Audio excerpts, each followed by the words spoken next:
Merci, Monsieur Zehnati, pour ce travail quand même très, très important parce qu'il nous renseigne un peu sur le travail, sur l'état des startups dans la région.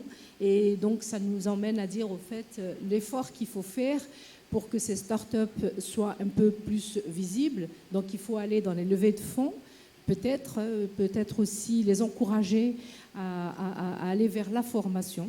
Donc, merci beaucoup. Merci. Donc, on reviendra après mon tour, parce que c'est à mon tour maintenant de présenter un petit sondage que nous avons réalisé. Donc, c'est au vu de toutes ces communications que vous voyez, auxquelles nous avons assisté aujourd'hui, on s'est posé des questions. On s'est dit, c'est très bien d'aller vers des solutions, vers la médecine de précision, d'aller vers des systèmes d'information, aller vers la collecte des données, protéger ces données. Donc nous, on s'est posé la question au sein de MMC Communication et on s'est dit, est-ce que vraiment on peut aujourd'hui demander aux Algériens s'il y a vraiment une acceptabilité de ce passage du système classique vers un nouveau système qui est le système de la digitalisation, de la numérisation. Donc on s'est concerté entre nous et on s'est dit peut-être qu'on va faire un petit sondage qui pourra nous dire est-ce que vraiment évaluer un peu la perception des Algériens vis-à-vis de ces nouvelles technologies. Donc le contexte au fait, dans le cadre de ICT Maghreb, nous avons créé ce focus ICT Santé dans lequel nous nous sommes dit, pourquoi pas, poser la question aux Algériens, qu'est-ce que vous en pensez? Donc on est parti sur un échantillon de 1000 personnes et ça a été un sondage qui a été fait à travers un portail web, donc en collaboration avec une Synaptech, DECA Intermed Service et MM Communication. Et on a fait ce travail depuis... En fait, la préparation s'est faite dès décembre, mais le travail a été fait entre janvier jusqu'à mars. Et là, le petit, je l'appelle petit parce que modestement, franchement, on dit que c'est une étude, mais c'est un sondage, c'est un premier sondage qui a été fait sur la e-santé en Algérie. Et donc, nous avons ces résultats que je vais vous présenter. Donc, c'est un baromètre santé. Je rappelle que c'est un baromètre, que c'est un travail qui a été sponsorisé exclusivement par le laboratoire Biopharm. Donc, le laboratoire Biopharm est un laboratoire de fabrication de médicaments donc, qui nous a soutenus pour réaliser ce baromètre. Donc, il s'agit d'un sondage, je rappelle. Et la première, donc, on a une introduction, donc l'objectif de l'étude, la méthode, et puis le résultat et conclusion. Donc, en introduction, je précise bien que le secteur de la santé qui s'inscrit dans la dynamique de l'innovation ne peut passer outre ce passage vers la numérisation et la digitalisation pour répondre aux nombreux enjeux de santé, notamment le vieillissement de la population, l'augmentation des maladies chroniques, surtout le diabète dans notre région, particulièrement en Algérie d'ailleurs, les maladies cardiovasculaires, les maladies neurodégénératives et les risques de pandémie. Donc franchement, c'est quelque chose qui demande beaucoup de moyens et de moyens modernes. Au vu des demandes de soins croissants et à l'ère où les systèmes de santé sont à la recherche d'efficacité et d'efficience, la téléconsultation, le télédiagnostic, la téléexpertise s'imposent comme alternative pour un accès équitable aux soins. Monsieur Zehnati avait parlé d'inéquitabilité. Donc aujourd'hui, nous sommes tenus d'assurer un accès aux soins équitable. Et la crise Covid, d'ailleurs, nous a bien révélé les limites des systèmes de santé à travers le monde. Nous l'avons tous vécu, ce problème, où tout a été paralysé, total de toutes les activités. Donc ça a été quand même un problème. Et c'est ça qui a permis... qui a poussé beaucoup d'États, de nombreuses solutions numériques ont été donc envisagées dans plusieurs domaines et elles ont finalement aidé à surmonter la crise. La e-santé est aujourd'hui une question d'actualité et une priorité pour le gouvernement algérien. D'ailleurs, aujourd'hui, la numérisation et la digitalisation s'inscrivent comme étant priorité pour le gouvernement, pour se faire dans tous les secteurs et particulièrement dans la santé. Professeur Mansouri nous a présenté un peu la feuille de route du ministère de la Santé. Donc, si on doit passer maintenant le passage qu'on doit faire, comment il doit-elle se faire? Il faut qu'on sache d'abord comment elle est perçue par les Algériens, quels sont les acteurs susceptibles de porter ce projet et quelle est leur perception vis-à-vis de ce changement, quelle connaissance du grand public des objectifs connectés, comment se fait la collecte des données, avec qui ces données sont-elles partagées. Donc c'est à toutes ces questions que nous avons tenté de répondre à travers cette étude. Alors, il y a un problème. À travers donc cette étude et qui a été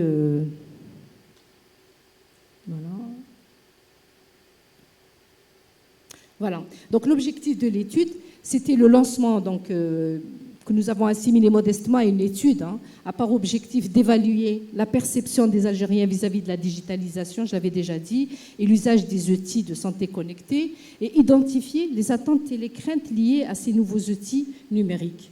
Voilà, donc c'est les deux principaux objectifs. Et la méthode qui a été utilisée, j'avais dit aussi que c'était une méthode d'échantillonnage. Donc c'est un recrutement en ligne, recrutement auprès des associations de patients, recrutement auprès des services médicaux privés et publics. Donc c'était un lien pour lequel on invitait les internautes à remplir. Et donc les cibles interrogées, j'avais dit que c'était 1000 individus âgés de 18 à 65 ans, les différentes catégories de professionnels de la santé et patients. La collecte donc, date de sondage, donc février-mars 2023. Je rappelle aussi que c'est un questionnaire diffusé au portail web à travers les réseaux sociaux, Facebook, Instagram, LinkedIn et TikTok, accessible pour chaque identifiant qui s'inscrit. Alors, profil des personnes interrogées. Donc, nous avons une hors-catégorie du hors-corps médical. Donc, on avait retrouvé 42% de femmes et 58% d'hommes. La moyenne d'âge des personnes interrogées est à peu près 35 ans. Et parmi les interrogés, nous avons retrouvé 20% des professionnels de la santé, dont 45% de femmes et 55% d'hommes. Donc l'idée de l'acceptabilité qui fait ressortir à travers ce sondage, donc non. Pardon, ce n'est pas la slide qui... non.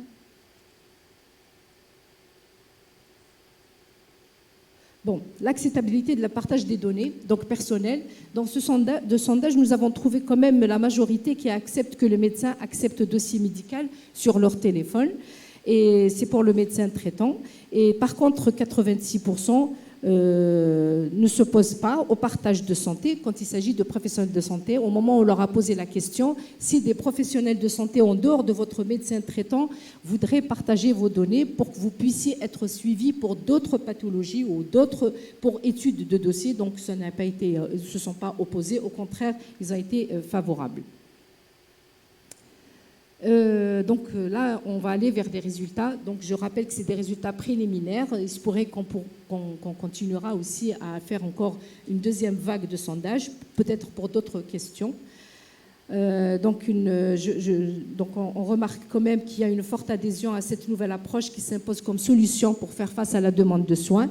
La majorité des personnes interrogées dans la catégorie patients sont favorables pour le développement des outils et services numériques dans le domaine de la santé. Donc 95%, soit 96% estiment que les outils numériques permettent d'améliorer le parcours de soins à travers la question pour laquelle, oui, effectivement, donc, on a été quand même surpris de voir qu'il y a une prise de conscience, j'aimerais dire, parce qu'ils sont quand même majoritaires à dire que ça pourrait améliorer les parcours de soins, bien que ça ne soit pas utilisé à 100% dans notre pays. Et 91% aussi jugent que ces outils numériques améliorent la qualité de soins, ainsi que les interrogés pensent que ces outils permettront un gain de temps pour le personnel soignant.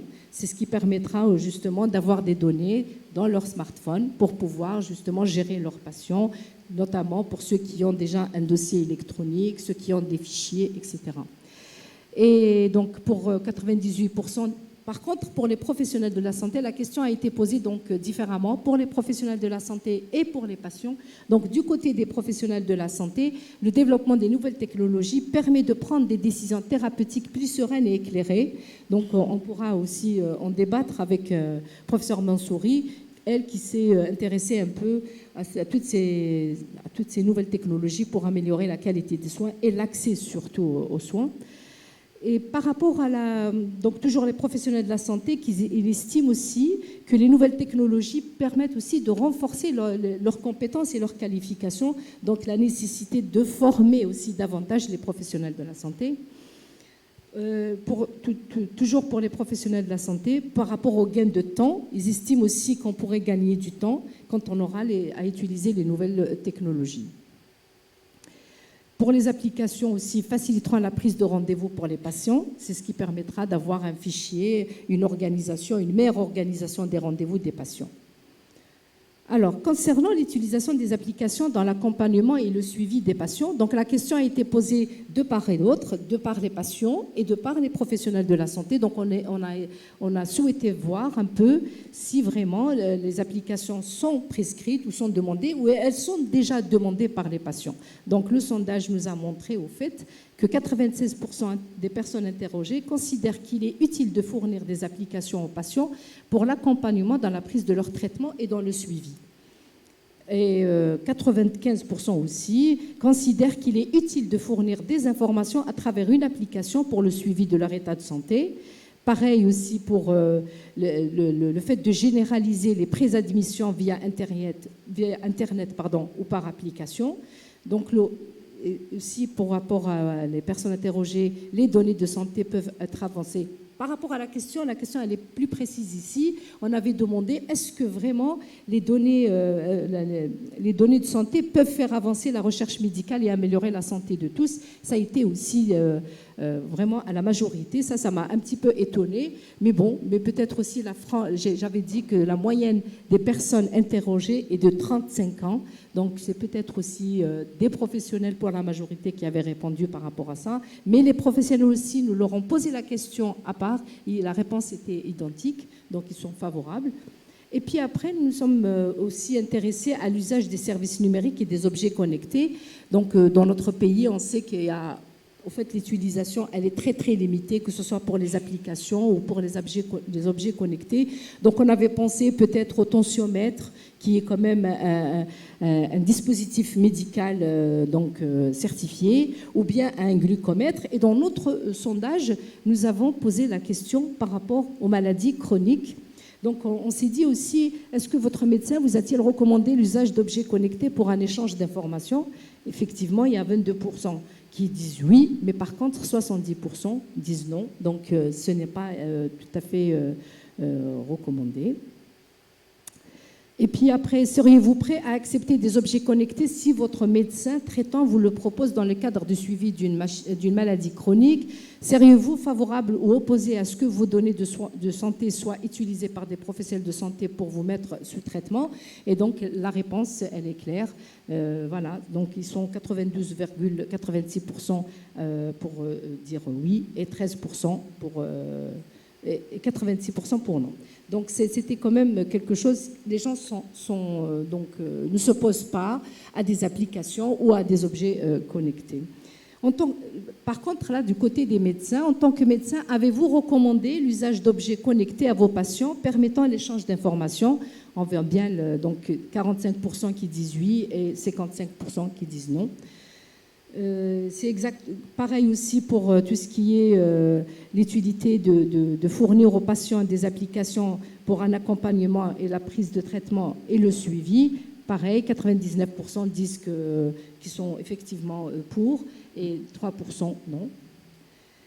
En tant que médecin, pensez-vous que les données de santé des citoyens et patients peuvent permettre de faire avancer la recherche médicale et améliorer la santé de tous? Donc c'est du 100%. J'imagine que les médecins sont bien sûr favorables parce qu'ils savent qu'effectivement, la recherche, nous avons besoin de la recherche médicale aujourd'hui et pour faire la recherche médicale, nous avons besoin des données de santé pour pouvoir justement les rendre homogènes à tous les niveaux et pouvoir peut-être faire de la recherche médicale, bien sûr, je précise. Pensez-vous qu'il sera utile pour les patients de fournir des informations pour le suivi avec une application? Effectivement, ils sont d'accord, c'est 92% qui sont favorables à fournir des applications.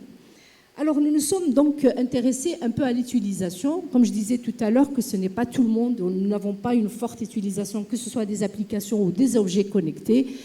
malgré que ça se fasse un peu partout, mais à un rythme, enfin, à un niveau très, très, très bas. Donc, moi, je me suis intéressée un peu à l'utilisation d'un dispositif médical de suivi des maladies chroniques, notamment le lecteur de glycémie, qui est quand même largement utilisé dans notre pays, sachant que le diabète a une prévalence très importante. Donc, à ce moment-là, on s'est un peu intéressé, c'est juste pour voir un peu l'évolution. Et à ce moment-là, donc, ils sont... Par contre, par rapport aux réponses d'une maladie chronique, êtes-vous atteint d'une maladie chronique, nous avons retrouvé 4% avoir déclaré être diabétique et appliquent une autosurveillance avec un lecteur de glycémie. Donc les 4% sur un échantillon de 1000 personnes, c'est très peu, c'est très bas comparativement à la prévalence nationale du diabète en Algérie. Mais moi, j'explique ça par le fait que les répondants, c'est à peu près 35%, donc ce sont des jeunes. S'il doit y avoir, peut-être c'est le diabète de type 1, peut-être. Je ne sais pas, on pourra en discuter tout à l'heure. Mais sinon, les réponses, c'était 4% qui disent avoir un diabète et qu'ils font de la surveillance glycémique quotidienne. Donc sur ça, on a posé la question en leur disant combien de fois faites-vous usage de votre lecteur de glycémie.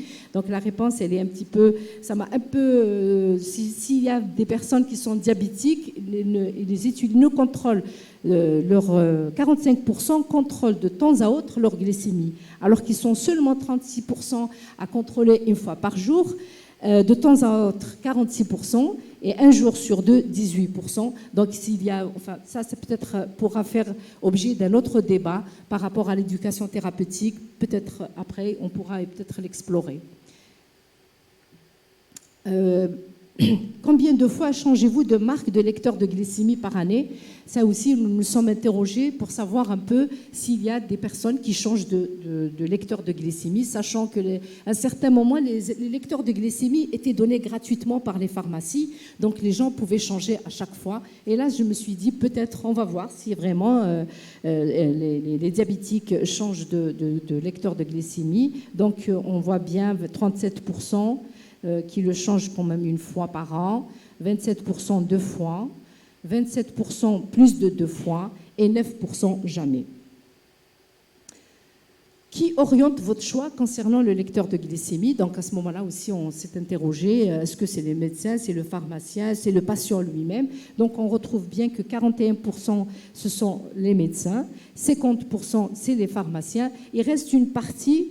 À ce moment-là, c'était évalué, mais c'était très très peu. C'est un proche diabétique qui nous a orientés vers le choix du lecteur. Dans quel établissement? Ça, c'est la dernière question donc, de ce sondage. C'était une question en plus qui n'a rien à voir avec la e-santé, mais on s'est dit peut-être on va voir un peu l'avis de la population algérienne par rapport à ça. C'est dans quel établissement de santé préférez-vous être pris en charge? Donc 72% optent pour le privé et 38% pour le public. Donc, je ne sais pas si ça se confirme ou pas, mais c'est ce qui nous est parvenu à travers notre sondage. En conclusion, donc, je tenais à relever au fait que quand même le développement des services et outils numériques en santé est largement accepté par les Algériens au vu des chiffres que nous avons recueillis, qui représentent quand même presque, enfin c'est 95% qui sont d'accord pour aller vers des applications, vers des objets connectés. Notre sondage a révélé la forte adhésion au changement qui va permettre d'améliorer le parcours de soins et la qualité de prise en charge. La majorité des répondants, dont la moyenne d'âge, je précise bien, est de 35 ans, sont favorables à la numérisation pour la prise de rendez-vous, la préhospitalisation et l'instauration du dossier électronique du patient. Le partage des données, aussi, c'était une question qui nous a un petit peu étonnés. Des données personnelles est également un élément essentiel dans le suivi personnalisé auquel on y adhère, d'où l'importance, on précise bien, d'où l'importance d'accompagner les patients et de les rassurer. Le médecin demeure l'acteur principal dans l'évolution et l'aboutissement de toutes ces solutions pour arriver à améliorer la prise en charge des patients. Donc il est bien sûr important aujourd'hui de mettre en place une réglementation et une certification pour l'utilisation des outils de santé et des objets connectés, ce qui pourra faire l'objet de notre débat autour d'une table ronde, parce que nous avons bien opté pour une thématique connectée pour mieux soigner, mais connectée pas pas seulement pour connecter, mais c'est vraiment assurer une meilleure prise en charge avec un cadre juridique pour assurer la sécurité et la protection des données des patients algériens. Je vous remercie. Voilà, donc